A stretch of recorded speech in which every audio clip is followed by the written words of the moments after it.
Hi hello ನಮಸ್ಕಾರ ಎಲ್ರಿಗೂ. Last ಕ್ಲಾಸಲ್ಲಿ ನಾವು ಲೋಪ ಸಂಧಿ ಮತ್ತು ಆಗಮ ಸಂಧಿಗಳ ಒಂದು ವಿವರಣೆಯನ್ನು ತಿಳ್ಕೊಂಡಿದ್ವಿ. ಸೊ ಇವತ್ತಿನ ಕ್ಲಾಸಲ್ಲಿ ಕನ್ನಡ ವ್ಯಂಜನ ಸಂಧಿಗಳಲ್ಲಿ ಬರ್ತಕ್ಕಂಥ ಆದೇಶ ಸಂಧಿಯ ಒಂದು ವಿವರಣೆಯನ್ನು ತಿಳ್ಕೊಳ್ಳೋಣ. ಸೊ ಕನ್ನಡ ವ್ಯಂಜನ ಸಂಧಿಗಳಲ್ಲಿ ಉತ್ತರ ಪದದ ಆದಿಯಲ್ಲಿರ್ತಕ್ಕಂಥ ವ್ಯಂಜನದ ಸ್ಥಳದಲ್ಲಿ ಬೇರೊಂದು ವ್ಯಂಜನ ಸಂಧಿ ಪದದಲ್ಲಿ ಆದೇಶವಾಗಿ ಬಂದರೆ ಅದನ್ನು ಆದೇಶ ಸಂಧಿ ಅಂತ ಕರಿತೀವಿ. ಅಂದರೆ ವ್ಯಂಜನದ ಸಂಧಿಗಳಲ್ಲಿ, ಈಗ ಕನ್ನಡ ವ್ಯಂಜನ ಸಂಧಿಗಳಲ್ಲಿ ಉತ್ತರ ಪದದಲ್ಲಿರ್ತಕ್ಕಂಥ ಆದಿಯಲ್ಲಿರ್ತಕ್ಕಂಥ ಒಂದು ವ್ಯಂಜನದ ಬದಲಾಗಿ ಬೇರೊಂದು ವ್ಯಂಜನ ಆಗಮವಾಗಿ ಬಂದರೆ ಅದನ್ನು ಏನಂತ ಕರಿತೀವಿ? ಆದೇಶ ಸಂಧಿ ಅಂತ ಕರಿತೀವಿ. ಸೊ ಆದೇಶ ಸಂಧಿಗೆ ಎಕ್ಸಾಂಪಲನ್ನು ನಾವು ನೋಡೋದಾದರೆ ಇಲ್ಲೇ ಕೊಟ್ಟಂಗೆ ಮಳೆಗಾಲ, ಮಳೆ ಪ್ಲಸ್ ಕಾಲ ಮಳೆಗಾಲ ಅಂತ ಹೇಳ್ತೀವಿ. ಮಳೆ ಪ್ಲಸ್ ಕಾಲ ಮಳೆಗಾಲ ಅಂತಕ್ಕಂಥ ಒಂದು ವಿವರಣೆಯನ್ನು ನೋಡ್ಬೋದು. ಸೊ ಇದು ಉತ್ತರ ಪದ ಅಂತ ಹೇಳ್ತೀವಿ, ಇಲ್ಲಿ ಪೂರ್ವ ಪದ ಅಂತ ಹೇಳ್ತೀವಿ. ಈ ಒಂದು ಆದೇಶ ಸಂಧಿಯಲ್ಲಿ ಅತಿ ಮುಖ್ಯವಾಗಿ ಉತ್ತರ ಪದದ ಅರ್ಥ ಏನಾಗಿರ್ತದ? ಪ್ರಧಾನವಾಗಿರ್ತದ ಅಂತ ಹೇಳ್ಬೋದು. ಅಂದರೆ ಉತ್ತರ ಪದ ಆದೇಶ ಸಂಧಿಯಲ್ಲಿ ಮುಖ್ಯವಾಗಿ ಬರ್ತಕ್ಕಂಥದ್ದು ಅಂತ ಹೇಳ್ಬೋದು. ಸೊ ಮಳೆ ಪ್ಲಸ್ ಕಾಲ ಮಳೆಗಾಲ, ಇಲ್ಲಿ ಉತ್ತರ ಪದದ ಆದಿಯಲ್ಲಿರ್ತಕ್ಕಂಥ ಕ ಅಂತಕ್ಕಂತಹ ವ್ಯಂಜನಕ್ಕೆ ಇಲ್ಲಿ ಸಂಧಿ ಕಾರ್ಯದಲ್ಲಿ ಗ ಅಂತಕ್ಕಂಥ ವ್ಯಂಜನ ಏನಾಗಿದೆ? ಆಗಮವಾಗಿ ಬಂದದ ಅನ್ನೋದು ನಮಗಿಲ್ಲಿ ಕಂಡು ಬರ್ತದೆ. ಸೊ ಈ ಒಂದು ಸಂಧಿಯಲ್ಲಿ ಆದೇಶ ಸಂಧಿಯಲ್ಲಿ 3 ಪ್ರಮುಖ ವಿಧಾನಗಳನ್ನು ಕಾಣ್ತೀವಿ. ಗದಭಾದೇಶ ಸಂಧಿ ಅಂತ ಹೇಳ್ತೀವಿ. ಸೊ ಗದಭಾದೇಶ ಸಂಧಿ, ವಕಾರಾದೇಶ ಸಂಧಿ ಮತ್ತು ಛ ಛ ಛ ಜ ಛ ಆಕ ಛ ಕಾರಾದೇಶ ಸಂಧಿ ಅಂತಕ್ಕಂಥ 3 ವಿಧಗಳನ್ನು ಕಾಣ್ತೀವಿ. ಗದಭಾದೇಶ ಸಂಧಿ, ವಕಾರಾದೇಶ ಸಂಧಿ ಮತ್ತು ಛ ಜ ಛ ಕಾರಾದೇಶ ಸಂಧಿ ಅಂತ ಹೇಳ್ತೀವಿ. ಸೊ ಗದಭಾದೇಶ ಅಂದರೆ ಸಮಾಸದಲ್ಲಿ ಉತ್ತರ ಪದದ ಆದಿಯಲ್ಲಿರ್ತಕ್ಕಂಥ ಕ ತ ಪ ವ್ಯಂಜನಗಳಿಗೆ ಗ ದ ಬ ವ್ಯಂಜನಗಳು ಅನುಕ್ರಮವಾಗಿ ಕ ತ ಪ ವ್ಯಂಜನಗಳಿಗೆ ಗ ದ ಬ ವ್ಯಂಜನಗಳು ಆದೇಶವಾಗಿ ಬಂದರೆ ಅದನ್ನು ನಾವೇನಂತ ಕರಿತೀವಿ? ಗದಭಾದೇಶ ಸಂಧಿ ಅಂತ ಕರಿತೀವಿ. ಫಾರ್ ಎಕ್ಸಾಂಪಲ್, ಹಳೆ ಪ್ಲಸ್ ಕನ್ನಡ ಹಳೆಗನ್ನಡ ಅಂತ ಬರ್ತದೆ. ಹಳೆ ಪ್ಲಸ್ ಕನ್ನಡ ಹಳೆಗನ್ನಡ ಅಂದರೆ ಇಲ್ಲಿ ಕ ವ್ಯಂಜನಕ್ಕೆ ಏನಾಗ್ಯದ? ಗ ವ್ಯಂಜನ ಆಗಮವಾಗಿ ಬಂದದ. ಸೊ ಕಕ್ಕೆ ಗ ವ್ಯಂಜನ ಏನಾಗಿದೆ? ಆಗಮವಾಗಿ ಬಂದದ ಅಂತ ಹೇಳ್ಬೋದು. ಸೊ ನಂತರ ಹುಲಿ ಪ್ಲಸ್ ತೊಗಲು ಹುಲಿದೊಗಲು ಅಂತ ಬರ್ತದೆ. ಹುಲಿ ಪ್ಲಸ್ ತೊಗಲು ಹುಲಿದೊಗಲು. ತಕ್ಕೆ ಏನಾಗ್ಯದ? ದ ಅಂತಕ್ಕಂಥ ವ್ಯಂಜನ ಆಗಮವಾಗಿ ಬರ್ತದ ಅಂತ ಹೇಳಾಗ್ತದೆ. ಸೊ ಅದೇ ಪ್ರಕಾರ ಹುಲಿ ಪ್ಲಸ್ ತೊಗಲು, ತ ಅಂತಕ್ಕಂಥ ವ್ಯಂಜನ ಐತಿ, ಇಲ್ಲಿ ಹುಲಿದೊಗಲು ಅಂತ ಆಗ್ಯದ. ಸೊ ತ ವ್ಯಂಜನಕ್ಕೆ ಏನಾಗಿದೆ? ದ ವ್ಯಂಜನ ಆಗಮವಾಗಿ ಬಂದದ ಅಂತ ಹೇಳ್ಬೋದು. ಇನ್ನೊಂದು ಎಕ್ಸಾಂಪಲ್ ಅಂದರೆ ಸುಖ ಪ್ಲಸ್ ಪಡು ಸುಖ ಬಡು ಅಂತ ಬರ್ತದೆ. ಸಂಧಿ ಆದಾಗ ಇದು ಸುಖ ಬಡು ಅಂತಕ್ಕಂಥ ಸೆಂಟೆನ್ಸ್ ಆಗ್ತದೆ. ವರ್ಡ್ ಆಗ್ತದೆ. ಸುಖ ಪ್ಲಸ್ ಪಡು ಸುಖ ಬಡು. ಇಲ್ಲಿಯೂ ಕೂಡ ತ ಅಂತಕ್ಕಂಥ ವ್ಯಂಜನಕ್ಕೆ ಬ ಅಂತಕ್ಕಂಥ ವ್ಯಂಜನ ಏನದ? ಆಗಮವಾಗಿ ಬಂದದ ಅನ್ನೋದನ್ನು ನೋಡ್ಬೋದು. ಸೊ ಇದು ಆ ಗದಭಾದೇಶ ಸಂಧಿಗೆ ಒಂದು ಉದಾಹರಣೆ ಅಂತ ಹೇಳಲಾಗ್ತದೆ.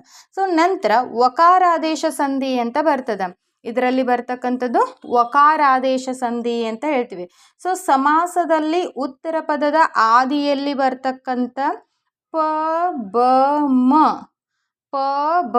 ಮ ಅಂತಕ್ಕಂಥ 3 ವ್ಯಂಜನಗಳಿಗೆ ವ ಅಂತಕ್ಕಂಥ ವ್ಯಂಜನ ಆಗಮವಾಗಿ ಬಂದರೆ ಪ ಬ ಮ ಅಂತಕ್ಕಂಥ ವ್ಯಂಜನಗಳಿಗೆ, ಈ 3 ವ್ಯಂಜನಗಳಿಗೆ ಒಂದೇ ಒಂದು ವ್ಯಂಜನ ವ ಅಂತಕ್ಕಂಥ ವ್ಯಂಜನ ಆಗಮವಾಗಿ ಬಂದರೆ ಅದನ್ನು ವಕಾರಾದೇಶ ಸಂಧಿ ಅಂತ ಕರೆಯಲಾಗ್ತದೆ.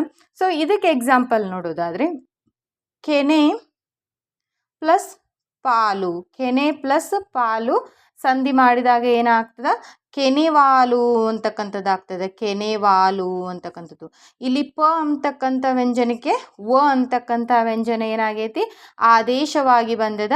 ಆದ್ದರಿಂದ ಇದನ್ನು ವಕಾರಾದೇಶ ಸಂಧಿ ಅಂತ ಕರಿತೀವಿ.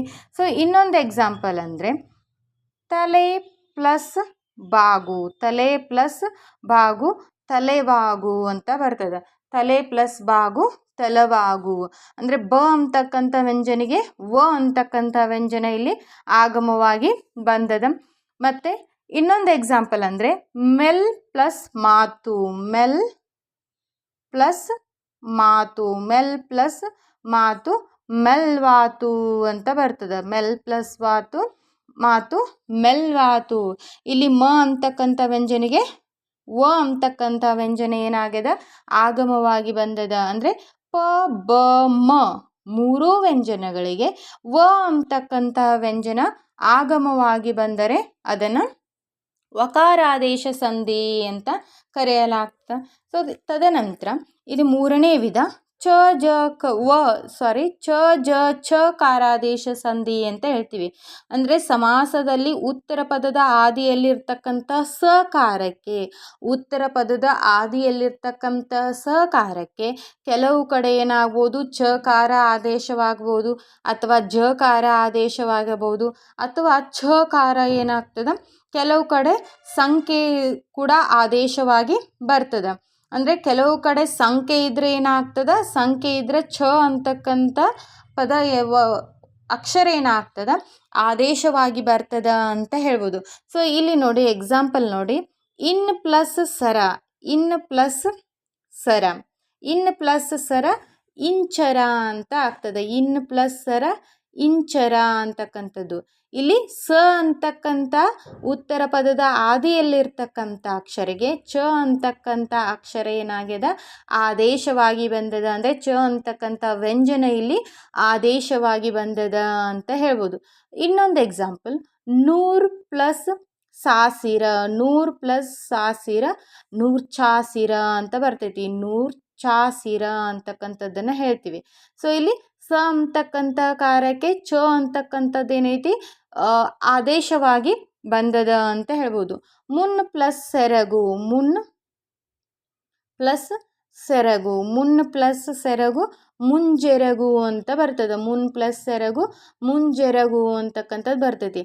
ಅಂದರೆ ಇಲ್ಲಿ ಸಕಾರಕ್ಕೆ ಏನಾಗಿದೆ ಜಕಾರ ಆದೇಶವಾಗಿ ಬಂದದ. ಅಂದರೆ ಒಂದು ಪದದಲ್ಲಿರ್ತಕ್ಕಂತಹ ಸ ಅಕ್ಷರಕ್ಕೆ, ಒಂದು ಪದದಲ್ಲಿರ್ತಕ್ಕಂಥ ಉತ್ತರ ಪದದ ಆದಿಯಲ್ಲಿರ್ತಕ್ಕಂಥ ಸ ಅಕ್ಷರಕ್ಕೆ ಚ ಜ ಛ ಕಾರ ಆದೇಶವಾಗಿ ಬರ್ತದ. ಅದನ್ನು ನಾವೇನಂತ ಹೇಳ್ತೀವಿ, ಇಲ್ಲಿ ಸಕಾರಕ್ಕೆ ಚಕಾರಾದೇಶ ಸಂಧಿ ಅಂತ ಎಕ್ಸಾಂಪಲನ್ನು ಕೊಡ್ಬೋದು.